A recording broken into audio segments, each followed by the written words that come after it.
आज का प्रेरक प्रसंग। एक गांव होता है जिसमें केवल कुंभकार समाज के लोग निवास करते हैं। उनका रोजमर्रा का जीवन गांव के बाहर मिट्टी के टीले से मिट्टी लाना और उस मिट्टी से विभिन्न प्रकार के पात्र तैयार करना, ये उनकी रोजमर्रा का हिस्सा था। एक बार क्या होता है, जैसे एक कुंभकार मिट्टी की खुदाई कर रहा होता है तो इसी बीच अचानक से उस मिट्टी से गणेश जी की मूर्ति निकल जाती है।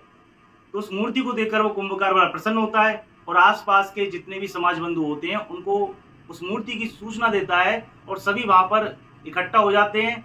उस मूर्ति को देखकर सभी प्रसन्न होते हैं। अब सबके मन में ये जिज्ञासा रहती है कि इस मूर्ति को हम सीधा घर ले जाएं या मंदिर में विराजमान करें।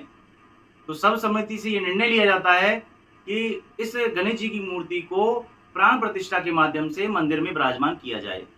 तो उस मूर्ति को वह कुंभकार अपने घर ले आता है और कुंभकार के घर से लेकर के उस मंदिर के बीच में जितने भी घर पड़ते हैं उन सभी घरों के सदस्य अपने घर के मुख्य द्वार पर आकर और गणेश जी का बेसब्री से इंतजार कर रहे होते हैं। और वो उनकी हार्दिक इच्छा रहती है कि कब गणेश जी हमारे घर के सामने आए और उनको हम फल मिठाई इत्यादि का भोग लगाएं। कोई चंदन लगाना चाहता है, कोई गणेश जी की पूजा अर्चना करना चाहता है। तो जैसे ही गणेश जी गधे पर सवार होकर आगे मंदिर की ओर बढ़ते हैं तो जिन घरों के सामने से वो निकलते हैं तो कोई उनको मिठाई का प्रसाद लगाता है, कोई फल का प्रसाद लगाता है। तो इस तरीके से धीरे धीरे गणेश जी मंदिर तक पहुंच जाते हैं। अब गणेश जी को जो भी भोग लगाया गया तो गणेश जी तो उस भोग को खाने से रहे, तो सारा भोग खाया किसने? गधे ने।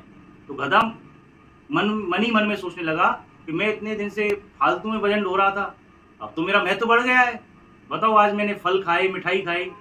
गणेश जी विराजमान हो जाते हैं मंदिर में। गधा अगले दिन जिन घरों से उसे मिठाई इत्यादि मिली तो उन घरों के सामने गधा खड़ा हो जाता है। गधे के मन में ये धारणा रहती है कि मुझे जरूर ही इन घरों के सामने से फल या मिठाई मिलेंगी, लेकिन कोई भी उस गधे को ना तो फल खिलाता है ना मिठाई खिलाता है। ऐसे ऐसे गधा आगे बढ़ता जाता है।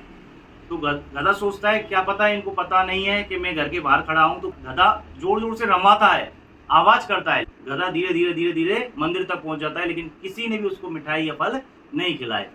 तो गधे को सब समझ में आ जाता है कि पिछले दिन जो फल या मिठाई मुझको खिलाई गई थी असल में वो मेरे लिए नहीं थी, वो गणेश जी के लिए थी।